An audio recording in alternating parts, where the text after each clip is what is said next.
Welcome to GovCon Unscripted, where we dive into the unfiltered stories and strategies from all around the world of government contracting. Join host Chelsea Roberts as she explores how to navigate, thrive, and win in this complex but lucrative industry.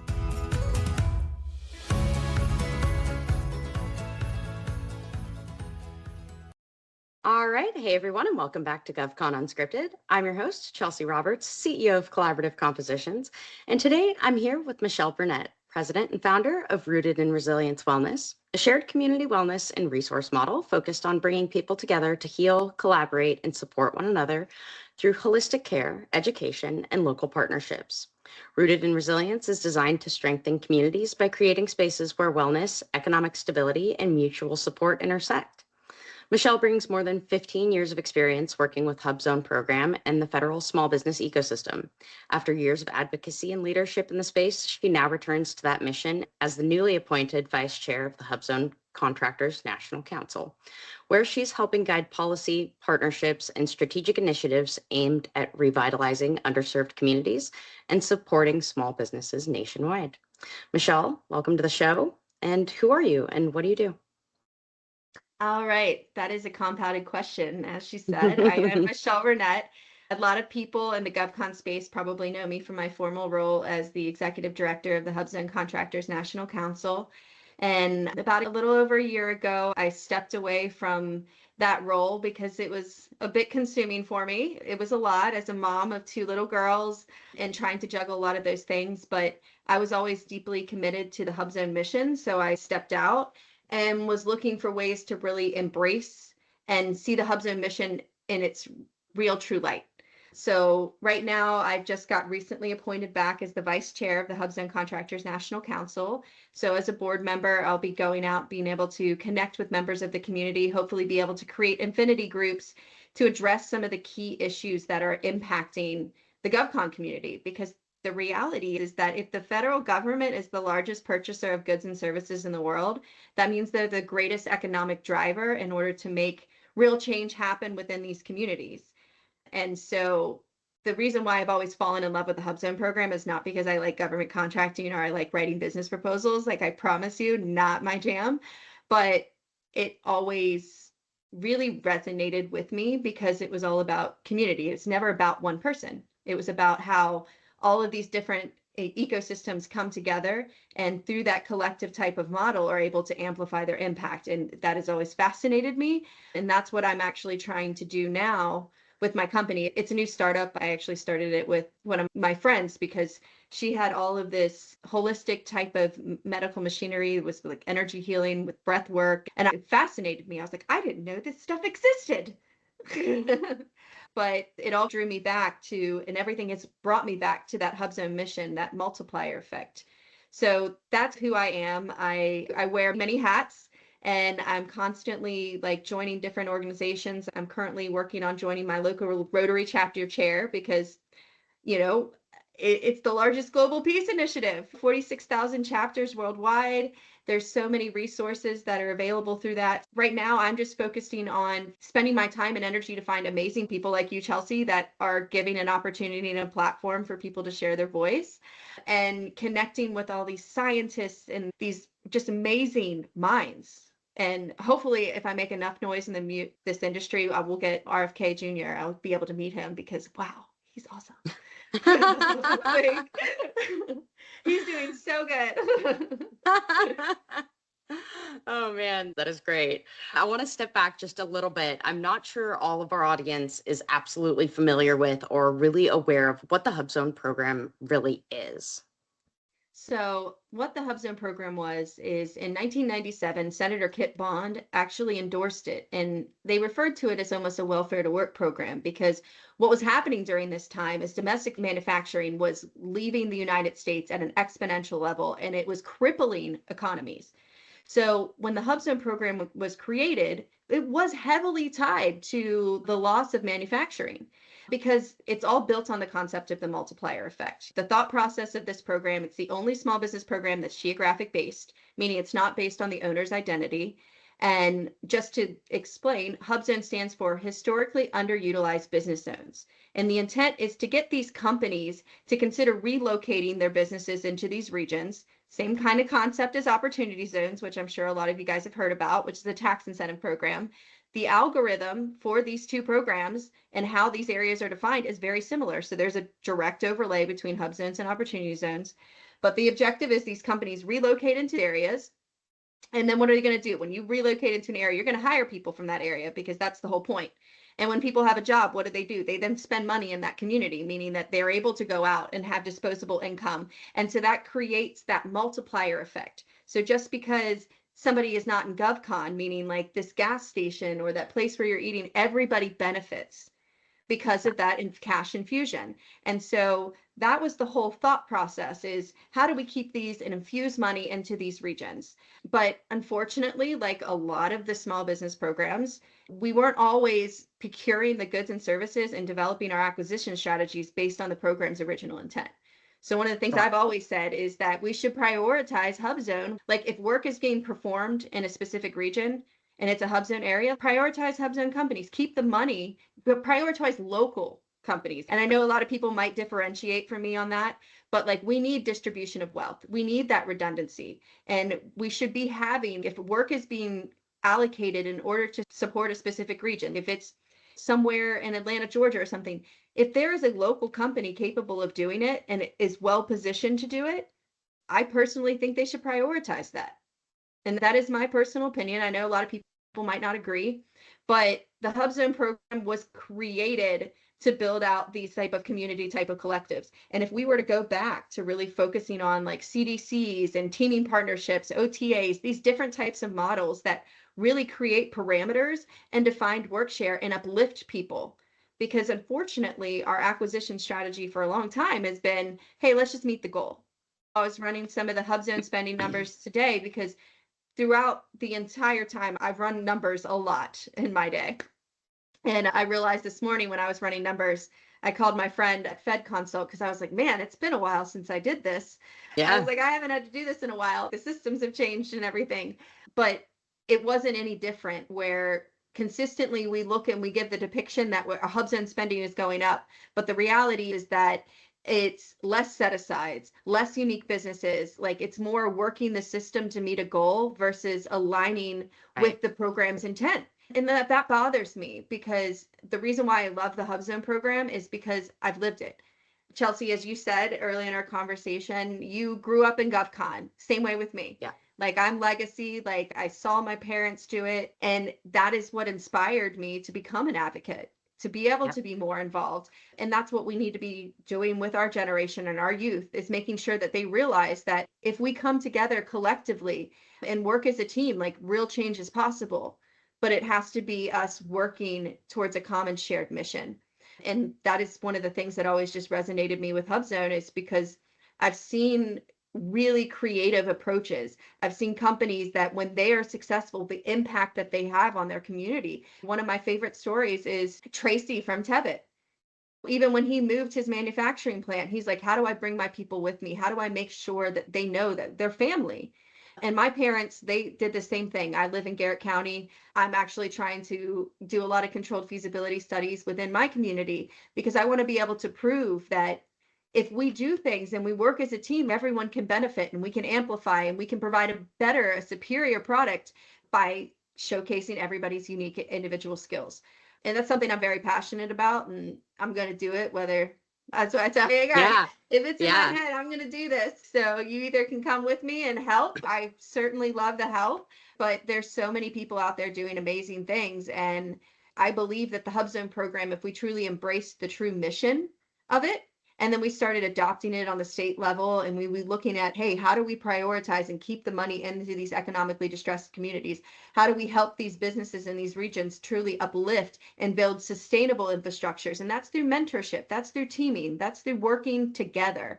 And I'm really excited to do that. And one of the companies that's going to help me do that is Teaming Pro. Teaming Pro is a B2B platform, but they have a really robust CRM and an auto connect feature. And so they have every single federal contractor housed in this site, and they can down select the source to be able to target these individuals that are located in qualified HUBZone areas. My man, Chris Walls at Absolute GIS, he actually created like this validator where he can go in and he can scan thousands of addresses in seconds, where we can map it out and be like, hey, did you know that you were located in a qualified hub zone? And be able to help these individuals, because a lot of people looked at the HUBZone program, they just keep working the system. Hey, if we come out and we call this out and we demand for change and we come up with a constructive solution, like, we all have our roles to play. Yeah. So, the HUBZone program was always created to drive this money, these set asides and these resources into the community. Is that what has been happening? No. But that takes all of us as collective advocates to be like, enough is enough, and come up with an idea of how it can be effectively changed and find a way to effectively communicate that to our elected officials. This is how the process works. Yeah, no, I've got some firsthand experience with areas that are considered economically distressed or depressed in some cases. I've worked with communities that in Washington State have previously been, back in their heyday, they were like milling towns, or they had some great like paper mills, and they had tree processing and harvesting like facilities.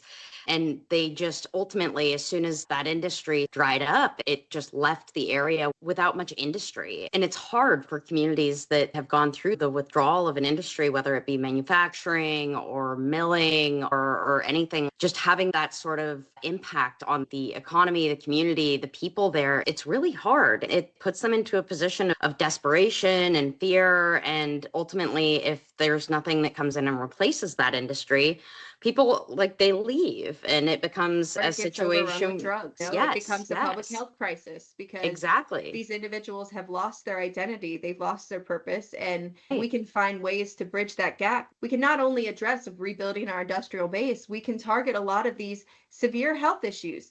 The fact is, everything is interconnected. You can't have a strong workforce if they're weak because their bodies are so pumped or malnourished because of all this heavily processed food, or because their water supply is tainted. The thing is that if you need to be able to create these and truly rebuild back the United States the way that we want to do, with healthy individuals that have sound minds and that aren't just working to the bone, we have to address all of these individual issues, and they're all interconnected. Otherwise, we're just throwing darts at a wall with blindfolded and just hoping to, like, hey, what do we hit? But if we work as bring it all together, arrest them all. Yeah, and it's not necessarily it sounds probably a whole lot easier than it is in practice, but I think there's something to be said about the communities that are willing to take a look around and evaluate their existing and internal strengths. So taking a look at, we got to this amazing manufacturing hub, and then all of the manufacturing left, but we still have space, we still have facilities, we still have like tech schools or training programs that we can really retool and really like tune up to meet the needs of today's workforce. And we can really bring that industry and that economy back to life in this area that has been feeling and has been depressed over the years. It doesn't have to stay that way. And there's a lot to be said about communities that can recognize that they're struggling and then ask for that help. One of the big projects that I did was for a community that's out here in Washington that had fallen victim to just basically a dead economy because all of the industry just dried up and disappeared. So they were looking at ways to reevaluate, to bring back industry, to bring back some economy. And they were on the coast. They're in a great area for something like subsea cable landings, where they could connect data centers and have basically a data center hub. So they could bring in several data centers. They could bring in like call centers. They could bring in a bunch of different sort of industry that they've not really ever been exposed to, but would be able to bring up the construction industry, like the housing. It would bring up all of the local resources, because like you've got to have somewhere for those construction workers to stay and live while they're building all of these places. They've got to have resources. They've got to have like gas. They've got to have food. They've got to have groceries. They've got to have all of those sort of things that you would need in a community that has a successful and running industry. And in building that industry, you're bringing that economic development into the area. If it's sustainable, if you bring that industry in and intend to maintain it, then people don't leave. They see the benefit, they see the value, they see the opportunity that exists there, and they want to stay, and they end up helping to grow that group and economy. And eventually, hopefully, I think bring it out of a hub zone so that it's no longer historically underutilized, but it's being leveraged to its fullest extent and the fullest potential. And it's really providing an environment and an economy for people that is sustainable and that's desirable to live in and grow in. And I think that's an interesting thing when I look at communities throughout the country that are facing similar challenges, is what got them to where they were when they were very successful, where they were thriving, and that they had this Main Street USA culture.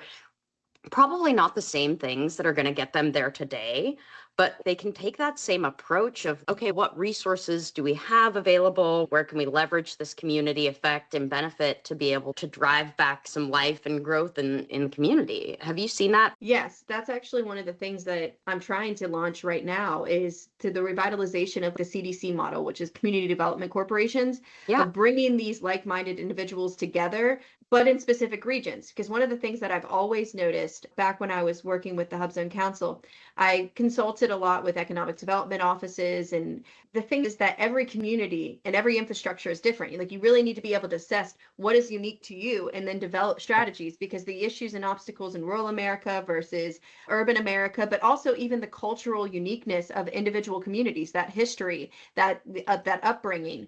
So one of the things I'm very interested in trying to do here and test it in my hometown is to create like a roundtable, a working group of individuals in each core industry sector, and be like, hey, listen, this is how these things interconnect, and they advise. Because I want to test the theory, because I know I've done it before. Even in 2019, with the HUBZone Contractors National Council, we have formed an affiliate nonprofit, which was a 501c3, to really focus on the education, the workforce, the other interconnected components that were not necessarily the GovCon HUBZone program. Yeah. And so showing how these interconnections could potentially help amplify this and these partnerships. And I believe you have a lot of experience with public-private partnerships and how that could potentially be interwoven. And I feel like if we're going to truly make a change within the HUBZone program, like, we're going to need to bring back those type of public-private partnerships, be able to show this interconnection, create these working groups of individuals, and to address a lot of these key issues. Because the thing is that the stuff that is impacting the HUBZone community is the same thing that is happening to the whole entire GovCon community, but it is going to have a trickle-down effect. Because if GovCon is the highest purchaser of goods and services in the world, like in the United States, like, that is what fuels the economy in these individual states. And President Trump was very clear, I'm going to put the money back to the states. I'm going to save us a bunch of money on the federal. So things are going to be shifting, and we have to shift as well. And we have to come up with strategies in order to bring back manufacturing, but in a way that it addresses all of the key elements. Housing, the food supply, like, people don't want to have to pay the rates that come along with it. Like, we politely say that, hey, here in the United States, we don't support slave labor. You want living wages, but then we also don't want to pay the prices that it costs with it. So it's a give and take. So how do we find more effective ways to improve the quality of life of our workers, making sure that they are healthy, that they have access to proper nutrition, that you don't feel like you have to be rich in order to be healthy? Because I'm a firm believer in that. It is very difficult unless you have a lot of supplemental income. It's difficult to do the right thing and eat healthy foods and make sure you have access, because everything around us is, no offense, poisoning us. Yeah, no, you're not offending me. I don't speak for my entire audience, but I mean that there's very little argument there, is that a lot of what we've put ourselves into the position of being and doing is, it's, when you look at it from a holistic standpoint, it's very self-sabotaging. We want the cheapest, the fastest, the most nutritious, and it's artificial nutrition. It's the riboflavin of the world being put into all of the grains of all the cereal that we're eating, and all of the excess additives that we've decided to implement. And we want it to be shelf stable for a very long time. Okay, that's fine. That's a different conversation than whether you want something to be really, truly healthy, and you want something to be locally sourced, locally grown, and not have to pay all of the money that goes along with shipping something across the country. I think we've got a very selfish economy that we've gotten right now, and put ourselves into the position of having and leveraging, is we're not really relying on what comes from our local areas and what's being grown, what's being developed, what's being produced in our localities. We expect, okay, I want these specific kind of cherries that only grow in one part of Washington. And that's like, I have to have them throughout the country or else I'm not going to be eating any cherries. It's okay, but have you tried the other ones? Have you tried having your own cherry tree? Have you really tried to like leverage and effectively A little model. yeah. Have you ever tried that? And for a lot of us and for a lot of the communities around, I think the answer is no in a lot of cases. And I'm sure that at some point we were there in history, we've been there where it wasn't necessarily possible to get all of these things from areas far away. But nowadays, folks just expect that. And that comes with such a high price that we really don't consider that it could be lowered. We could put ourselves into a position of leveraging each other's strengths if we weren't just like always looking for strengths that aren't necessarily like next door or local. Yep, I 100% agree. I've been talking to a lot of the providers in my region about, hey, how could we work together? Share these resources. You're really good at this. And so I'm actually working on a business proposal right now for the Rooted in Resilience model that I want to take over to a health department and some of the local practitioners and some of the other small business owners to say, hey, listen, if we all come together, this is our potential return. This is what we could potentially do for the community and help, because I'm looking around and I can see the rise of cancer diagnoses and autoimmune diseases and individuals that are really struggling. And it's hard for me to just be like, that's not my problem. Unfortunately, anybody that's met me, I have a little bit of a hero complex. It was really funny. My therapist politely tried to say, do you think you might have a hero complex? I'm like, lady, I run around in a superhero cape and then I get other people to do it. So yeah, I feel like I do. But again, that's who I am. I've always been an advocate. I've always wanted to stand up for the underdog. And it's not because like I'm seeking the validation. It's just that I realize that when I support these other people, the impact that they are going to have. And I noticed that very early on. I've been working with HUBZone people since I was 20 years old. So I know this community, I know these companies, they have become like family to me. And I've heard the stories. I actually even personally funded an entire digital magazine through our 501c3 called Trailblazer. And it was to be able to showcase all of these amazing people, because it was at the time when that DOJ case was out and like all of these people that were just feeling very defeated. And I wanted to remind individuals that, hey, listen, what you do and what you've done for your community does matter. And that there's a lot of people's lives that are better off because of the fact that you moved into that location and that you made that investment, even though it was a whole lot harder. Because that's what we forget. When you relocate into an underdeveloped community, that means that there's might be limited resources, that the workforce is not up to par, that you are investing heavily into making that happen. And you're taking on, hey, I'm willing to work harder because I believe in this and I feel like I can have that return. And do I think that the government has done their part to ensure that return? No, I don't, because we are so focused on meeting a procurement goal. Like, we're not doing set asides. We're not prioritizing local vendors. Our money is very centralized around certain regions. And then the number of unique businesses that are receiving awards is not indicative of us trying to prioritize these local type of companies. So when we say that we want to do something, but then the raw numbers paint a very different picture, it's like, hey, listen, let's stop. This isn't working, but that doesn't mean get rid of the program. That means that we need to adjust our approach. You know? And how does that really play out in the HUBZone program? What does that look like? Are we headed towards, everybody's, I think, talking about right now, the HUBZone program, along with all of the set aside programs, everybody's under a lot of scrutiny, a lot of audit trails. There's just a lot of eyes on all of these different set aside programs. And there's kind of a connotation now that, you know, oh, those are fraud and waste and abuse. And that's all they are right now, is that's just everybody's basically leveraging them as vehicles to commit fraud with government funds. And I don't think that's true. I think that there's a very big difference between the minority that are abusing the system and those that are working within the bounds of how it was set up. So I think that there's like some sort of distinctions there to differentiate between those that are just walking around and flagrantly being fraudulent about these types of things, and those that are just playing the game the way that it was established. But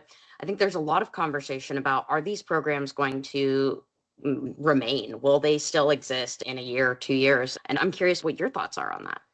I'm going to play devil's advocate on both sides because I'm intimately aware of the numbers. And I 100% agree that these programs have not been able to effectively achieve what they're intended to achieve. But I don't blame the businesses. I have met so many companies that have invested and started off and are like, hey, listen, I understand the mission. I understand the intent. I'm going to align with it. I'm going to make an effort to hire from these areas. The same way with women-owned businesses. But the problem is the government's procurement strategy wasn't taking into consideration that alignment. And like even our eligibility requirements and how we expected people to show up. Like for HUBZone, you could claim attempt to maintain when you had a HUBZone set aside. But if you didn't have a HUBZone set aside, meaning you don't have work, you don't have any flexibility. Like, how does that make any sense? We put all these barriers in place, just like with the veteran-owned program. There used to be regulations that really were heavily restricted that impacted them with teaming strategies. The thing is, if you're a small business owner, how you bring on talent, if you're a startup or something like that, is you give people ownership in your company. So you're growing together. That's how it works. But there used to be regulations where they would almost borderline harass the veterans saying, hey, listen, you're not the one that's truly in control. And I'm like, don't tell me that. I developed a strategy to attract somebody that was in a different skill set that is going to help me amplify this business. So there's all these different things in these rules and regulations that are counterintuitive to the program's mission. But to get to your question, I know there's been a lot of things under attack with 8A, with women-owned, with veteran-owned, and HUBZone. Like, I believe in the intent of what all these programs were used to create.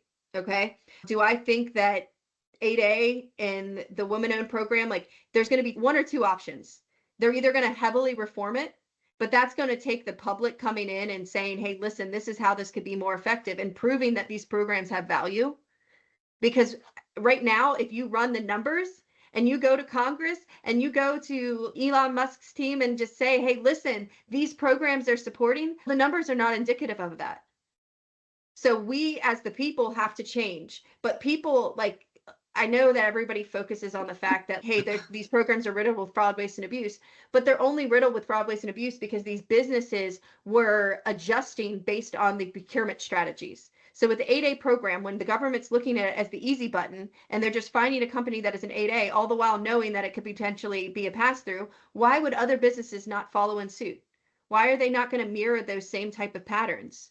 So if we want to really change the game, I think all these programs have value. Do I think that the two that are the most at risk right now is 8A and potentially women-owned to follow? Now, HUBZone, I think that the federal government, I had some concerns for a while, but I think that they're realizing how this could be an economic driver. But I also see that personally from this Trump administration and the way that they're looking at it, they're saying, hey, listen, we just go small business. And all these other socioeconomic programs might just be unnecessary fluff. That's a strong possibility because they are going to look at it from raw numbers. And unless we as the citizens come together and truly show that not only can we adjust these programs and make them more effective to align with the mission so there is numbers that are indicative that they work, but otherwise we're probably going to run into a situation where they do come out and say, hey, listen, this is not worth the unnecessary expense. It is not having the return on investment. But it takes us cleaning up the procurement side and the small businesses and the participants of these programs to come together and say, hey, listen, we're going to do this in alignment. Otherwise, they won't have these programs. Right. We've got to play devil's advocate here and we have to take responsibility. And we can't just keep screaming like, hey, save these programs. No, reform these programs. Reform them. We get it. We acknowledge it. There's some things that were wrong. We can't just sit back and pretend like that's not the case. But it is not the entire portfolio. There is a lot of businesses that have done so much good. And because they want these competitive strategies, like Shirley, the board chair, always said the HUBZone program mission doesn't work unless you're really embracing what the intent is to create those community hubs. Like people always complain, hey, it's so hard to maintain compliance. Not when you're developing a strategy that aligns with the mission. It actually is pretty easy. And how do you feel like other sort of organizations in the world of things that are outside of GovCon?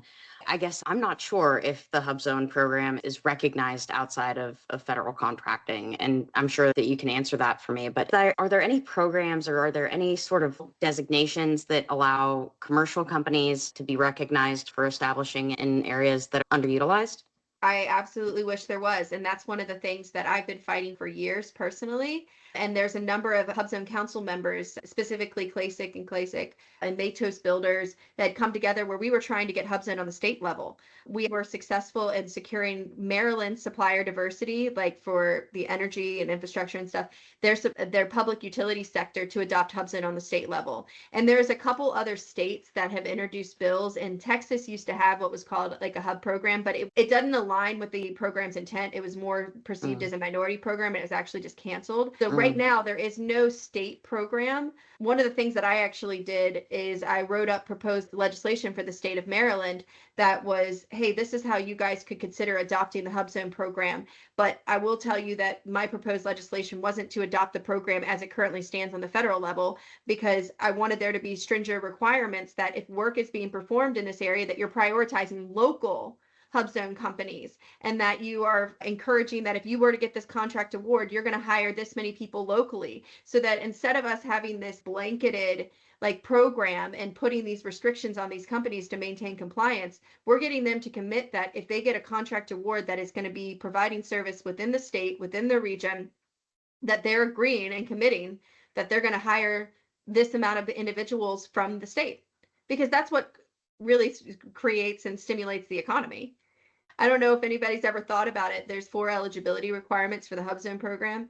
You have to have a principal office, which is the location where majority of your employees report, must be located in a qualified HUBZone. 35% of your employees, they must be located in a qualified HUBZone, not the same one as your principal office. And that's confusing for a lot of people, because you're like, isn't that counterintuitive? And I've said it the entire time.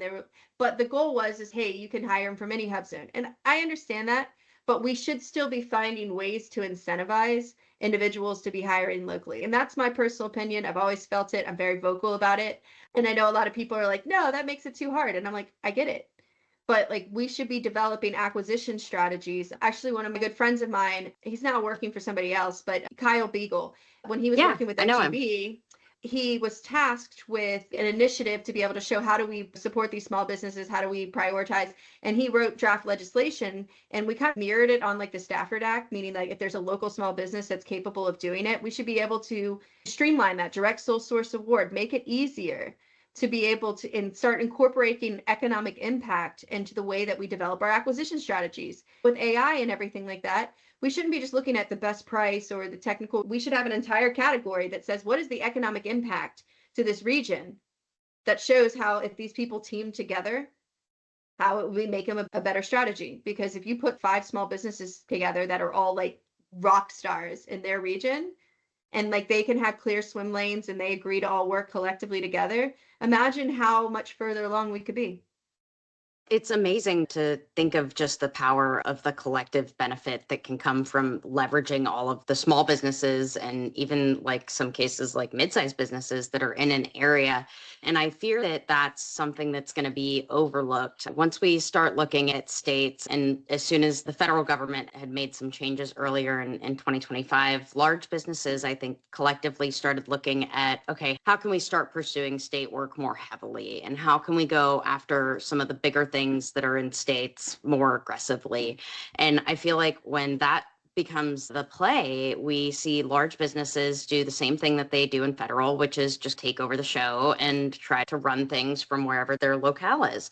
And it doesn't necessarily bring as much benefit to the local economy, to the state, to the area that it's intended to benefit if you're just getting all of these bids from, no offense, the Deloittes, the Accentures, the large companies of the world that have the resources to just throw at doing everything for everybody. It really makes the small businesses in the area look less competitive, less substantial to be able to put something forward. And I think ultimately there's a lack of connective tissue between a lot of these small businesses within these areas to be able to make those dots and connect those dots from the small business that can do part A, the small business that can do part B and C, and really bring those together to have a conversation about teaming. From what I've seen at the local level, it looks even more competitive than it does at the federal level, with small businesses saying, if I have to work with somebody, it's not going to be worth my time. It's not going to be worth my effort, because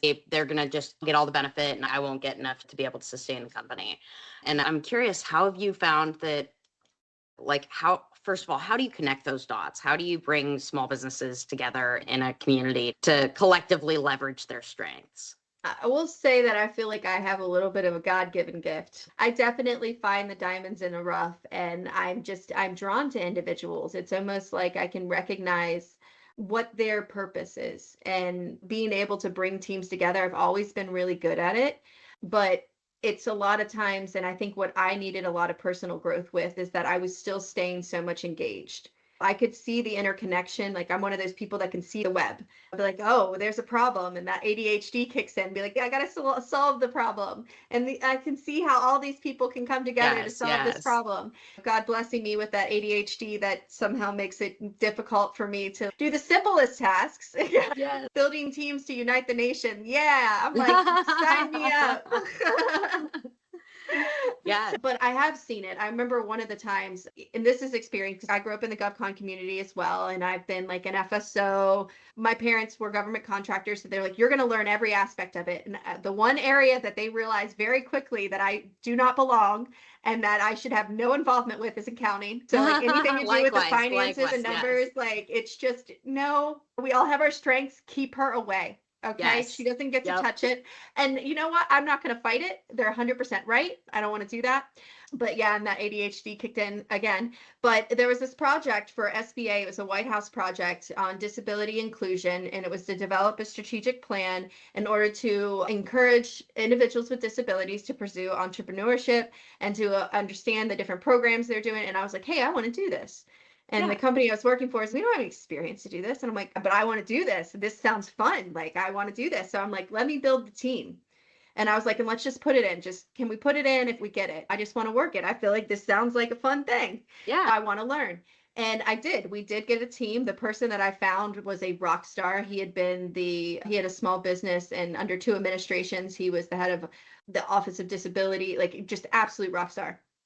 And so we got the proposal, I got to work on that project. It was really fulfilling. It was one of those small things. It wasn't a big thing, but I thought it was really influential. And I think it really struck my thing of, hey, if we work together, we can complement each other's capabilities. And I feel like it was a really good experience for me. And that was years before I took over the council and meet thousands of different companies. And I really, to see these companies come together and be successful on their projects, it just made me feel good, because I realized when they were successful, they were going to give back to their community. And like, in a small part of me was like, hey, I realized that I can make so much more of an impact by helping these businesses, because then they're going off into their individual communities and then they're repeating these same models and doing it in the name of the HUBZone program. And it was just really cool feeling, and it inspired me. And I think that's why I'm still in the role that I'm playing now, with trying to really embrace the true HUBZone mission and bring these people together. That's incredible that you've been able to solve such big problems and find so many key pieces to the puzzle, when I think that's probably one of the biggest struggles people have, is finding the right people to fill the right roles. And so it sounds like you absolutely have a God-given gift for that. And that's absolutely priceless. But how do you suggest, so folks that are like at the state and local legislative levels, how should they be looking at supporting and bringing up the more economically depressed areas? Is it a matter of just hiring one right person? Is it a matter of doing some collective community research and outreach and trying to differentiate themselves and understand their strengths and build that sort of community? What does it look like to you?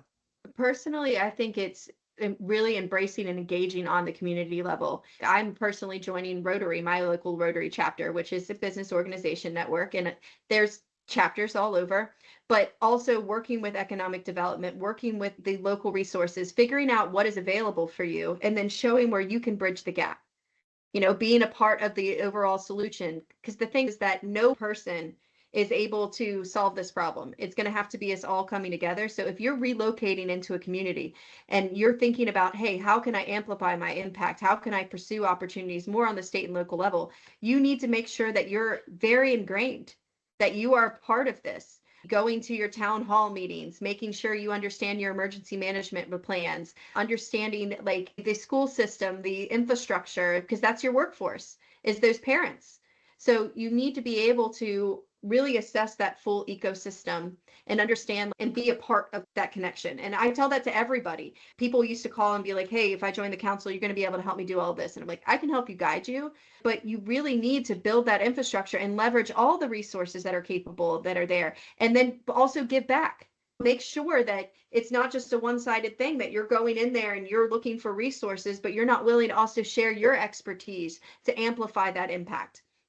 So if individuals are really interested, I hope that people are talking to their representatives and educating them on the HUBZone principles and say, hey, maybe we could adopt something like this on the state level. Now, I personally don't think that the state should incur an expense of a full certification process. There's ways with automation and with AI that we can easily streamline it, but I feel like states should be developing programs that align with their procurement strategies.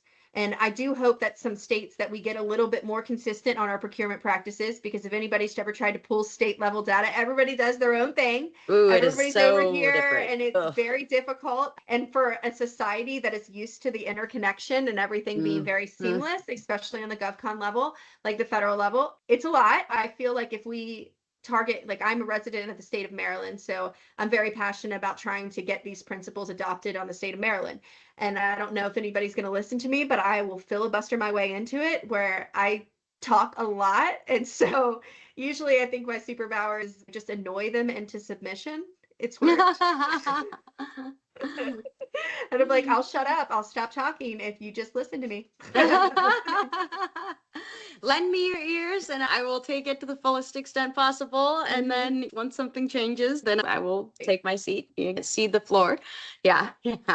That's fantastic. I think that your voice is such a predominant one in the industry, of especially how much you've been able to achieve with the HUBZone Council, with all of your efforts and initiatives. You've just been such a rock star in that community development arena. And I think that's something that should be heard and should be seen by state, local, and especially federal right now, when the program is under such scrutiny and it's in such a precarious position where folks are really looking at it with the eye of, should this still exist? Should we maintain this sort of program and effort? And if so, what should we do to reform it? What should we do to put ourselves in the position of making it, nothing's foolproof, but what can we do to better position it to be what it was intended to be, which is help regrow some of these more economically distressed areas and bring out some actual industry and economic development from some areas that are really struggling with that right now. So I think that's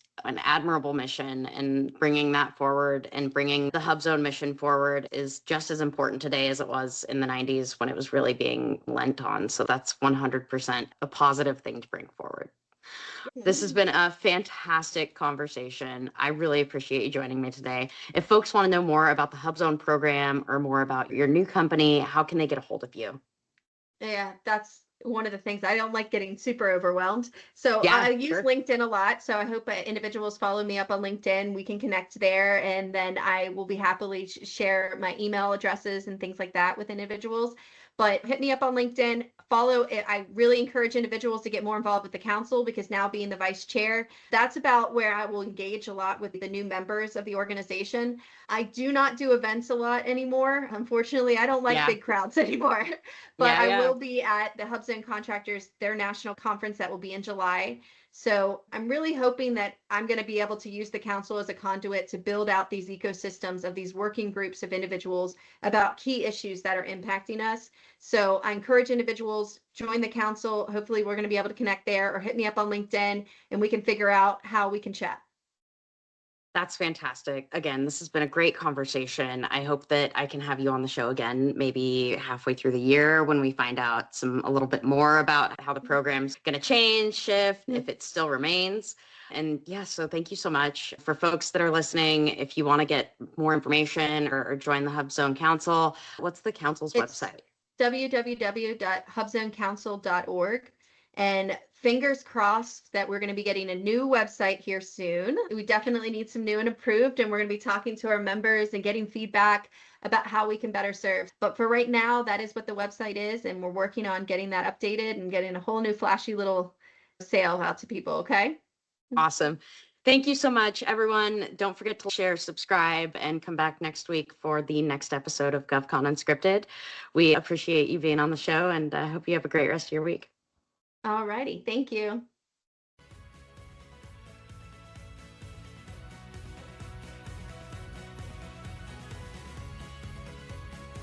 Thanks for listening to this episode of GovCon Unscripted with your host, Chelsea Roberts. Do you have a GovCon story or need guidance in government contracting? Connect with Chelsea on LinkedIn to be a guest on the show or to enhance your business strategy. Don't forget, your network is your net worth.